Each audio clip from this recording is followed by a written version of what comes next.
All right, Yeah. everybody, and welcome to the midday wrap up with Dad. We're working on the name, still kind of troubleshooting it a little bit.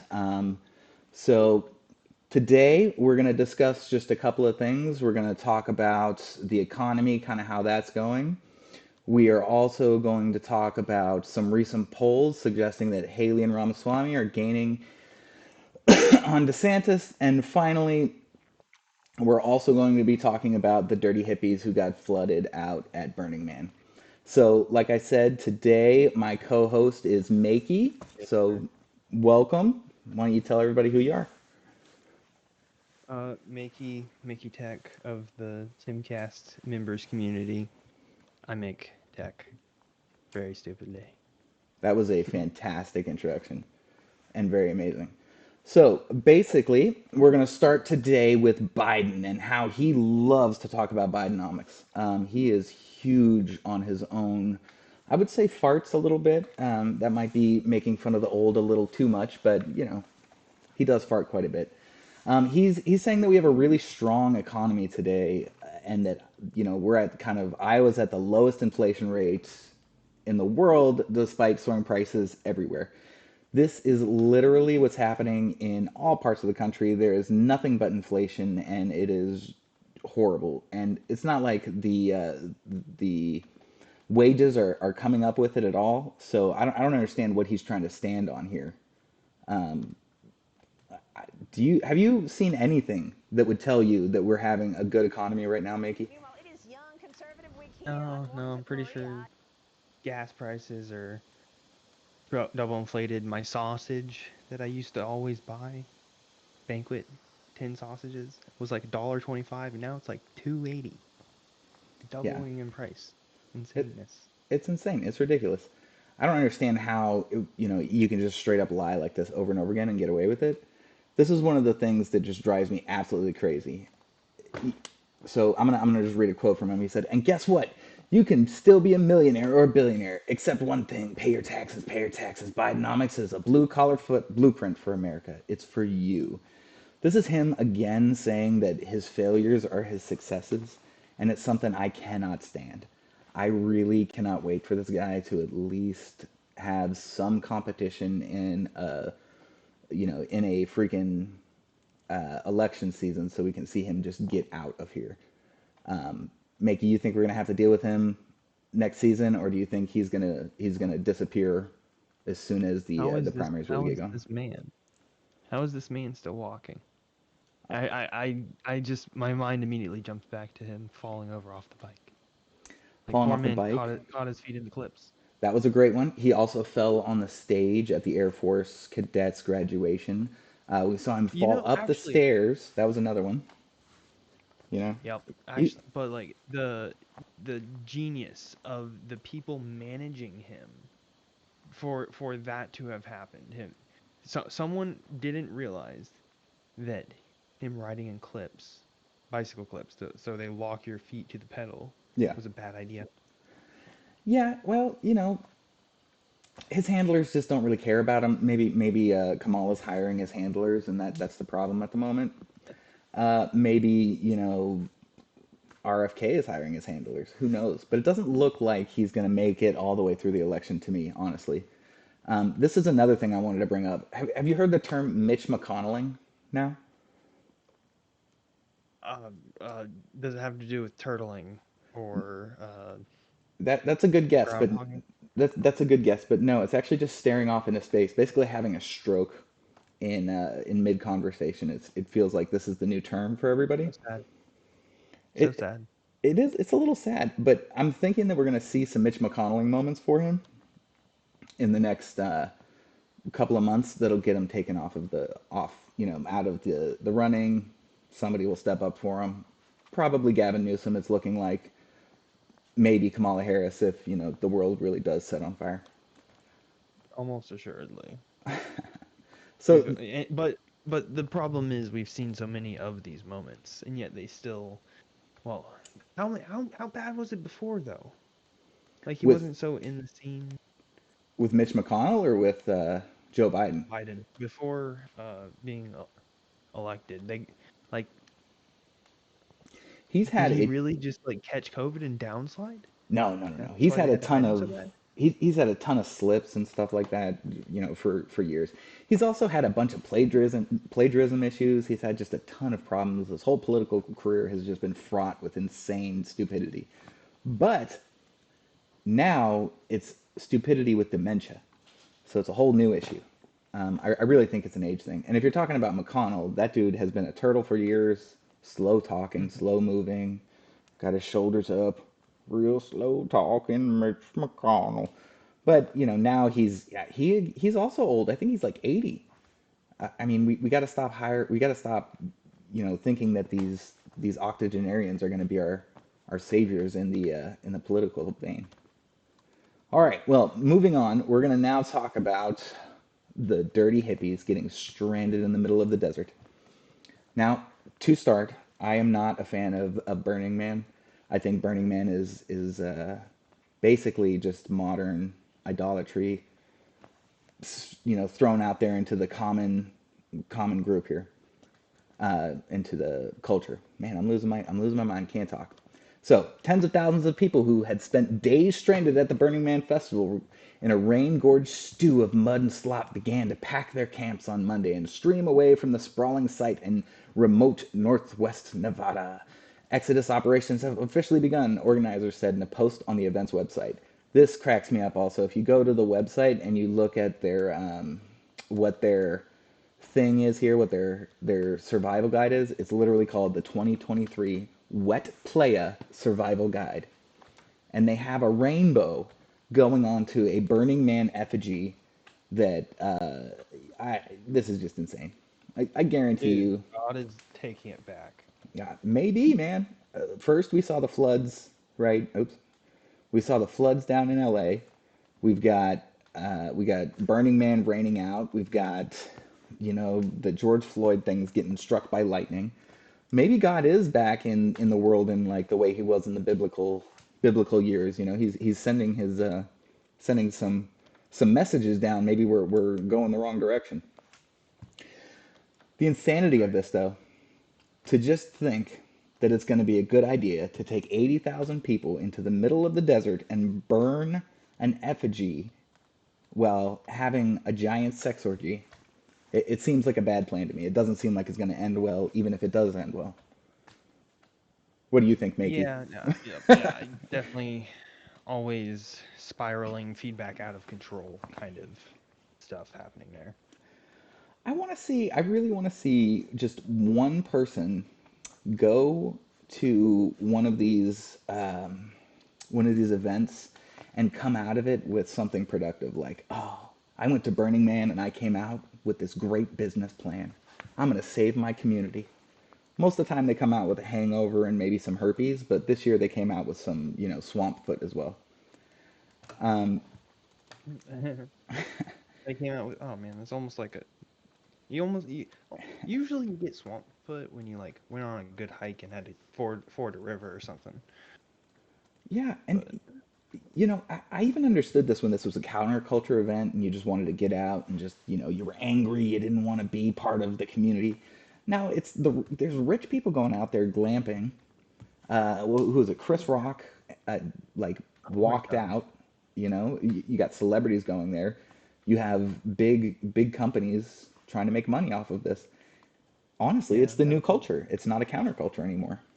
I'm Yep, quoting Ben right Shapiro, there, not my idea. barely So in the background. A bunch of nice little campers, hard shelters, yeah, maybe some Class A motorhomes, B pull-alongs, it's crazy, right? expensive It's stuff. just so insane. Well, and you know what? Look at this. This is Diplo here talking. Just walked 5 miles in the mud out of Burning Man with Chris Rock. Diplo and Chris Rock. I got picked up by some fans. Look at that. Oh man, Yo, I'm so counterculture. I'm a super millionaire, but I'm out here doing what? I don't know. This is just my inner dad getting out, being mad that my kids are stuck to this culture, and they don't get to throw a suit on or anything, and have some fun. As I say, with my Carhartt shirt and hat on at the moment. All oh yeah. right. Well, I guess the other thing that I really, really thought was hilarious this weekend, not hilarious, but we hear a lot that history doesn't repeat, it rhymes. And honestly, if you look at today's news versus the news in the early 70s during the height of the Cold War into the 80s, it's looking really similar. It looks like, out in Russia, they're talking about nukes. We're talking about nukes. Ukraine is talking about nukes. North Korea is talking about nukes. Everybody wants to talk about nukes. So, from Newsweek today, a Kremlin propagandist has issued the latest nuclear threat against the West regarding the war in Ukraine, warning that the U.S. could be in danger of a Russian missile attack. Igor, I'm not going to try that, editor of the newspaper National Defense and a regular guest on the Russia One channel, where guests have repeatedly called for strikes against Ukraine's allies, took exception to criticisms of Russian conduct in the war. What were you saying there, Mickey? I was trying to pronounce his name. Oh, I oh, apologize. I think it's Korot, Korchenko. Korchenko? Korchenko. There we go. Okay, Hodges has repeatedly called for Ukraine to be provided with all the weapons it needs to retake Crimea, such as Army tactical missile systems, which would allow long range precision strikes on the peninsula, Moscow annexed in 2014. Basically, this is going in the same direction as it was last week. We have people in Ukraine calling for escalation of force. We have people in Russia calling for escalation of force. We have people in America calling for escalation of force, and nobody telling us, nobody calling to stop. Are you seeing anything out there that might be telling people to stop? No, man. This is like I believe this is like a singularity complex, not singularity complex. Is that the word for it?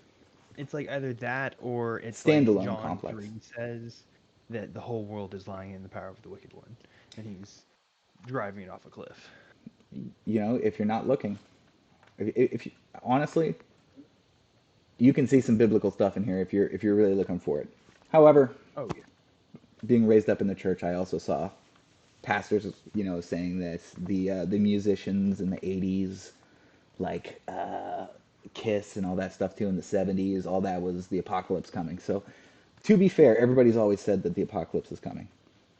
Now, that being said, this is really similar to headlines you saw in the '60s, '70s, '80s, all of that jazz where we were doing the Cold War. It kind of feels like we're back in the Cold War, ready to escalate up into hot conflict again. But now we have Yeah. the West is kind of at its own civil war at the same time. Where do you think an off ramp is? Do you think there is an off ramp anywhere? I am so afraid that there isn't because our civilization has really reached a fragile point. So much of our knowledge is stored in these complex data storage systems like the cloud that require technical expertise to even maintain access to. So it's just like if we were to lose a significant portion of the population, like we are potentially seeing, we could very easily enter a dark age and lose a lot of technological progress. Yeah, it's totally possible that we would, go, nuke ourselves to the dark ages, as everybody likes to say. I'm not that concerned about And us nuking ourselves into the dark ages so much as I'm concerned with everybody wanting violence in some way or another. Whether the damage is biblical and resets the world or it's just war again, it's something I would really like to avoid. And I wish upon a fish that we could just get one freaking person who is leading a country to say, can we cut out the war? Can we stop? Can we chill out? Something that Tim was talking about earlier today. Sorry, going on my Twitter. Talking about something that Tim was talking about earlier today is this idea that if Trump gets elected, no more war. The war in Ukraine and Russia stops. What do you think about that? I mean, like that's the problem is Russia is how is it? They're fighting an existential battle for their existence. Like they have a diminishing population. If you can look up a demographic pyramid of Russia All right.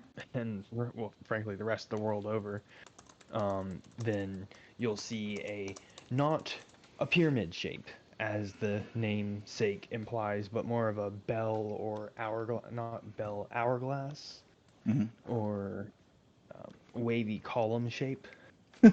that Yeah, is just I got you. Too many old people, not enough young people. Basic yeah. concept, right? Yeah, Thank you. yeah, Thank yeah. you. Yeah, we're upside down. It's, China's in the same boat. America did it to itself too. The beauty Yes. of it is that our generations are short. You can have 18-year-olds come out and do some pretty miraculous shit stuff. We've shown that over and over again. The 80s had a Oh yeah. great, robust jump in population. That's us or that's us millennials. We're actually a pretty big generation, believe it or not. And the next Oh yeah. generation is, I think we're at 1.9 or 2.1. I think we are at repopulation in the United States. Don't quote me on it. Um, We are, I think, on this kind of curve of the millennials having, because the yeah. millennials are kind of going up their curve. If you scroll back up to the pyramid, like Well, this is just Russia, I think I'm looking at right now. This guy, this right? is just Russia. Yeah, Yes. yeah, yeah. Yeah, because Russia's got that big chunk that the Soviet Union took out Yeah, yeah. in the like 58 ages of 50. Like the America is a much more thick and healthy chimney looking, and like America is one of the three countries with the best demographies. But the challenge that Russia is really facing is a geographical and geopolitical one in two. Yeah, we look like a pregnant woman. Everybody else looks like an hourglass. So I get you. I just don't see that as a reason for war per se. Right. What I'm Let saying is, me go ahead, go ahead. Yeah, just the last key part of it is that the Russians' territory, the geography, is wide open flat plain, very easy to run a Mongol horde or a Panzer tank division across. And there are really only a couple geographical gaps between mountains at the edges of those plains. And this is the Eastern European plains through Yeah. Germany and Poland that they want to hold as strategic points. Otherwise, they would be concerned about invasion. So you're talking about the geopolitics of the actual war itself. I think a lot of this is, if you come to the American people and you tell them why are we at war with why are we at war in Ukraine, or why is Ukraine at war with Russia, they'll tell you that Russia attacked Ukraine, and that is it. That's the whole story. That's the big story that's out there. Now Neither. we need to stop that. I don't think that's that important. Telling people that they have these specific geographic locations that they want to keep, and all this. I think we tell That's people what we told people in the 60s and in the 70s, which is war is bad. People die. Let's not do that. But oh also yeah. leave the information out there for people to like take a look. You know, I'm good on both ends. I just wish we had a better media source going out there and saying, like, war is bad. Let's not kill each other. That would be nice. Wouldn't it? But there's so much competing of men, man trying to dominate over his fellow man, all to each other's injury, as we have very well learned throughout history. Exactly. Yeah. Okay. Well, I think we've run through the stories of the day. If people want to start coming up and telling us their opinions, Lost Pelican, you look like you've got some stuff you want to say. Do you want to come on up here and we can have a quick convo with you, and Yeah. you can say Just your piece, go my ahead. friend? Oh, I went ahead and invited him up. He doesn't seem to want to speak. That is all right. I will All sit right. you back down. Let's read the question then. All right. Here's his thing. He said Tim was saying Trump would stop the war. I don't think it'll happen. If Trump is elected, we will have so many issues here. The left will say Russian voter fraud. Putin wants Trump to win because he'll help him, sorry, in the war.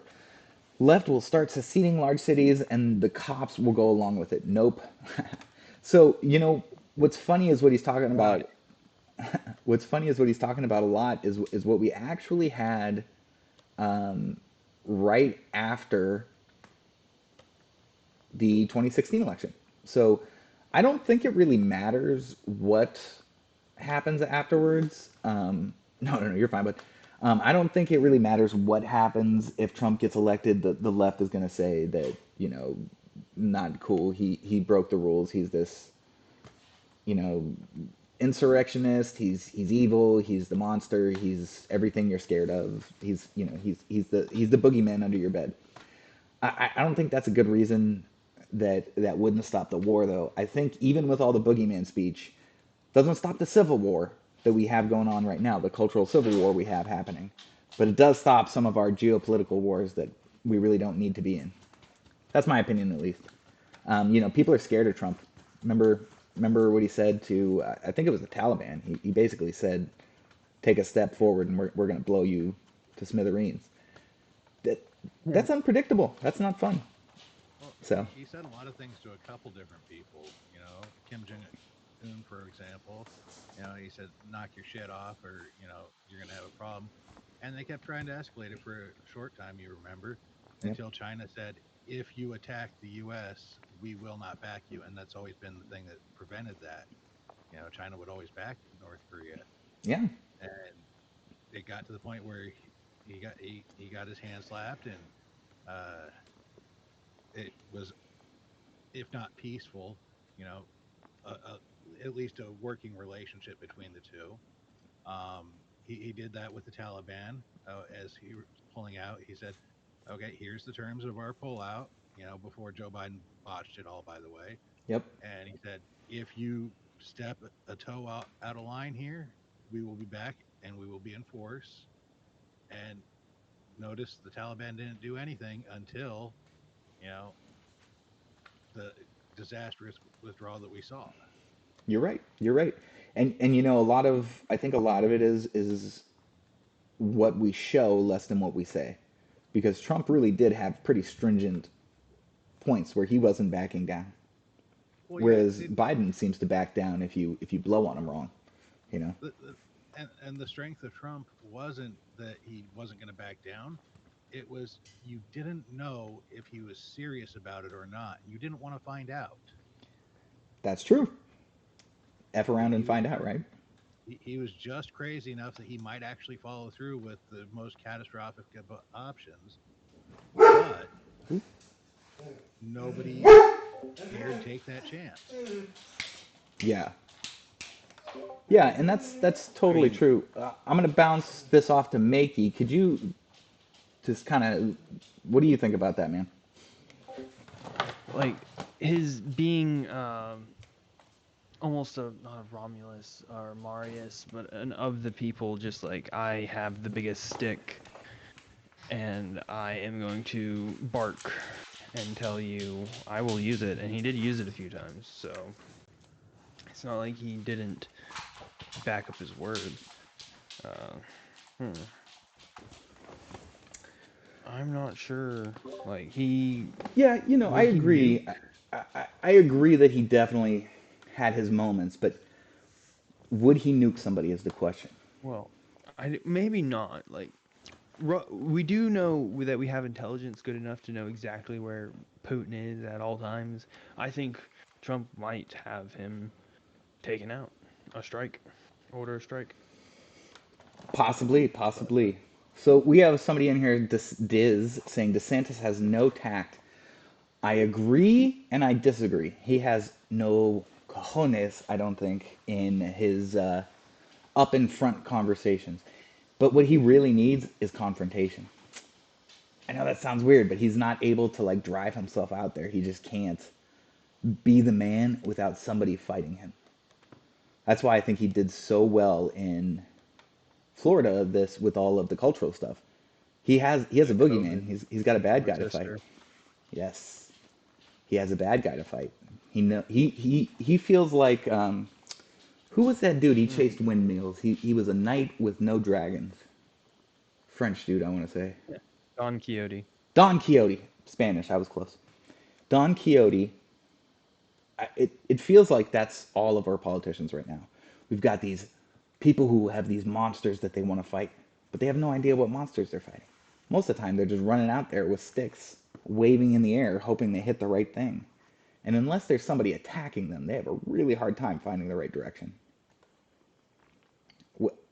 I don't know. That's how I feel about DeSantis. I was a big fan of his, but that's a little bit because I'm a fanboy.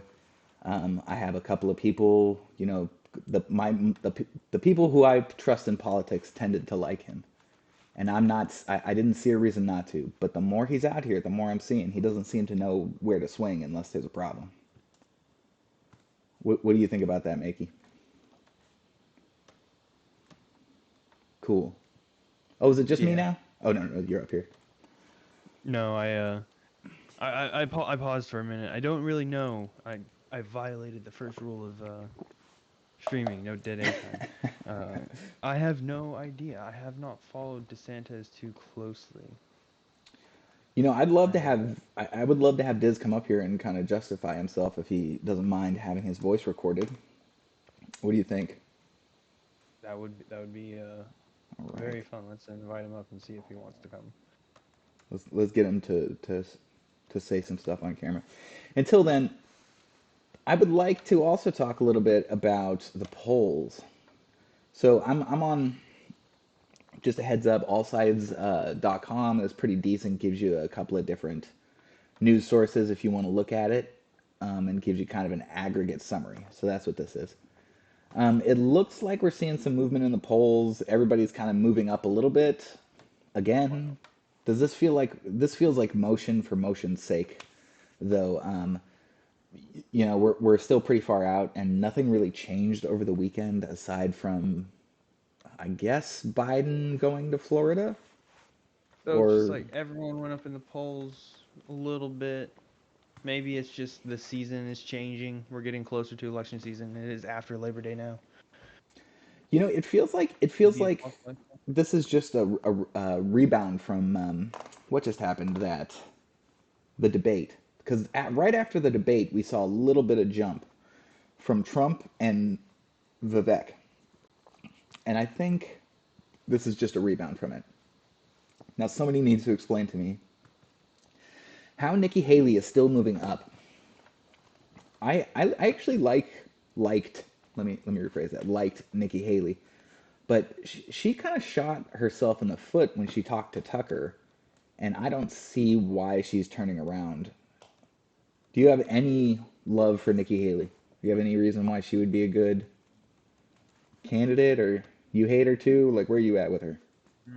No, I am not particularly fond of her. Not from the just feeling that I get from remembering everything that has been said around her. I don't really remember the specifics. I'm bad at that.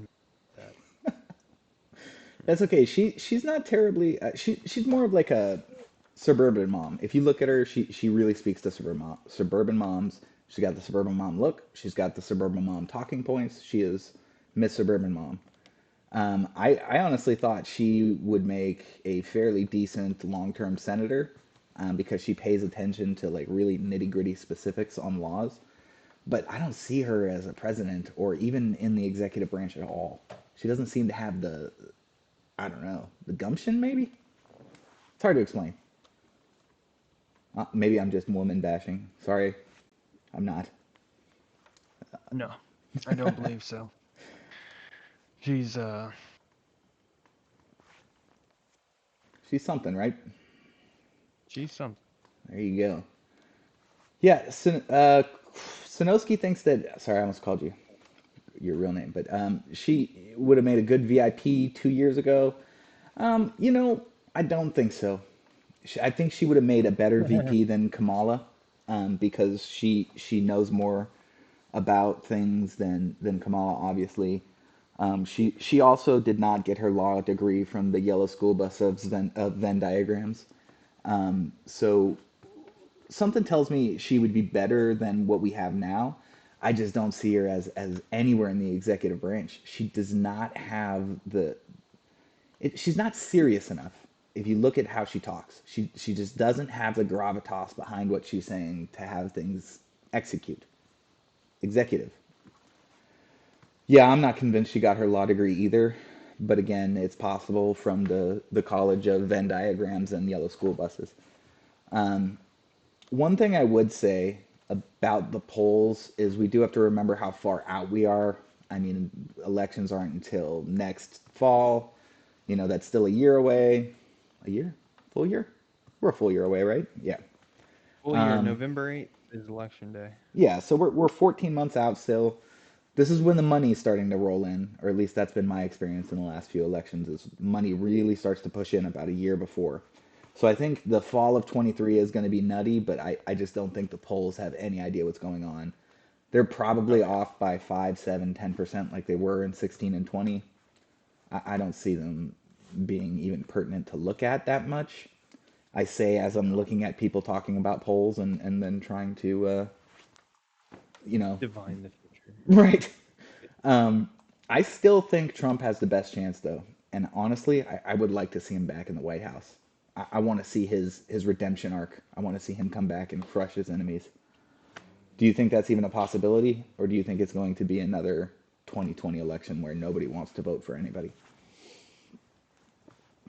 I think we've probably got a lot of strong sentiment towards nobody wanting to vote for anybody, believing anybody can solve the problems. But if anybody's out there that there is a group of people who believes can solve these problems, it is in the Trump camp. It's possible. What is the Trump camp even going to have at the end of this, though? They're getting lawsuits for days, right? I mean, how much money do they even have left in the coffers, I guess is going to be the question. Man. That is a strong point. Like they are getting this. This is like final generational warfare. Like you can't go or uh like non-combative than uh just draining each other's financial resources. Well, that's one of the It's eventually possibilities, going to right? come to We might end up blows. next year. We might end up next year, basically at the end of the election, whoever wins is ready to do lawfare again. And that's going to be scary. If I think if Biden wins, we're screwed. There's going to be, immediately after he wins, maybe not Biden, but whomever they put in the stead of Biden, immediately we're going to see lawsuits get started, but towards anybody who questions any election, anything to do with the election, anything like that. That's what I'm most scared of. Less if Trump wins or not. I just changed my own subject. What you got, Sanoski? Hit me. So as far as the lawsuits go, I think what's going to happen this time around is as we're leading up to the election, they're going to try to change the laws again, however it suits them best. Hmm. But I think the lawsuits challenging them are going to come sooner through before the actual election, and they're going to point to the decisions that happened in the wake of 2016, where they said, "Well, you don't have standing. You don't have standing. You should have done this sooner. You should have done it sooner." And they're going to say, "Hey, you told us to do it sooner as this stuff was happening. Now we're doing it sooner. You have to actually take this case up now." Now, didn't this happen the last time around anyway, where there was people Yeah, saying they before the elections they sued, they after the tried. elections they sued? Yeah, they tried, and at first it was you have no standing because you don't know what the effect this law is going to have. Right. However, now after the election, when they tried bringing those lawsuits again, saying, "Okay, now we know what the effect was. Here's what we need to do," they said, "Well, it's too late. You should have done it sooner." So it's basically that circular logic. So Right. now they actually have a precedent to say, "Hey, you told us that we had to do this sooner." That's true. And since we don't have COVID, I'm gonna knock on wood for that one, guys. Since we don't have Woo! COVID, they don't have a reason to lock everybody up and get rid of all of my sports like they Yeah, did last time. right now only Dr. Jill has COVID, so I mean, Oh, that's another one I wanted to bring up. Oh, good. Thank you so much. Jill well, it's Biden does have COVID. Jill Biden does have COVID, and that is super, super important to talk about. Not really, but I do want to bring this up. Um, I'm so curious why we're going to talk about COVID again. Why we care if Dr. Jill Biden, the world's foremost expert in education, maybe? I'm not exactly sure what her doctorate is in. Why do we care that she has COVID? And my answer to that is that they want to talk about COVID. That's it. What do you think, man? I'm thinking, yes, some executives thinking there's a bit more sickness going around. Let's roll out the dead horse, see if we can beat her a few more times. Yeah, yeah. Do you think she actually has COVID even, or if this is just a game that they're playing? This is my real question here. because I don't really care if she has COVID or not, but why invoke this virus that we're all kind of done with? Why not try something new? You know? Uh, I messed up my headphones for a second there, so I just heard, That's why okay. not try something new? Yeah. Yeah. So let's just read this and then we'll talk about it for a minute and then we'll do our close up here. So, U.S. First Lady Jill Biden has tested positive for COVID-19 just days before President Joe Biden, who tested negative for the virus, is due to travel to a group of 20 summit in India. The White House said on Monday. Biden's 72-year-old wife, which by the way, definitely a cradle robber there, 8 year difference. Biden's 72-year-old wife, whose symptoms were described as mild last, had COVID in August of last year. The president, now 80, last tested positive in July 2022. Blah, blah, none of this matters. So basically, they're just talking about COVID to talk about COVID again. What is the purpose of playing this game again instead of trying something new? Why would you go back to COVID? Why would you go back to that well? It seems really dumb. Is it just I me? wonder.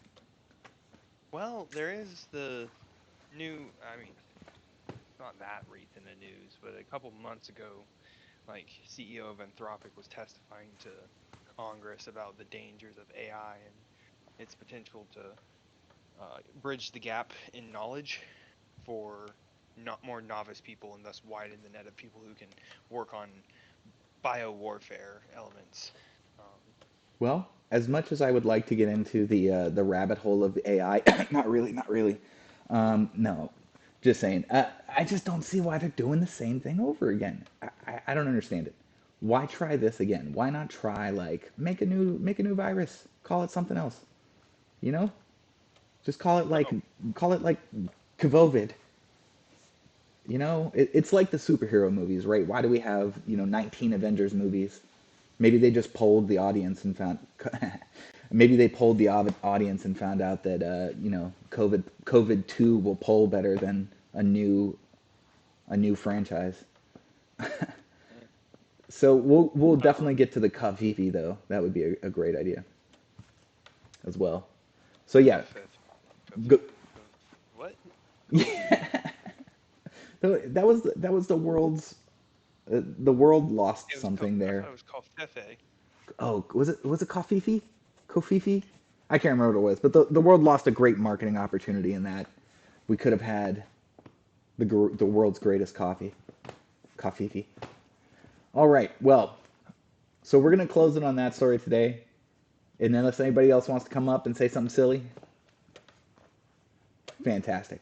So thank you, Makey, for doing this today again and for kind of jumping up last minute. We're gonna try and do it I again. enjoyed What's being that? your unprepared host It's or way more fun co-host. being unprepared, right? So we're gonna try and It's a lot of so we're gonna try and do this again all week at 2:15 to hopefully 3 if we get some more people to come up and talk. Biggest thing is getting people to come up and talk. I would love to have lounge members, VIP members, whoever wants to come up and say their piece. Just say your piece. Also, if you got a news story or article that you don't think has been covered, post it in the news section. On you'll see it. I can't remember exactly what section it's in, but it's over there on the left in your column. And yeah, upgrade if you want to come into the VC rooms, and I guess we'll see you tonight at After Dark, happening also every day of the week.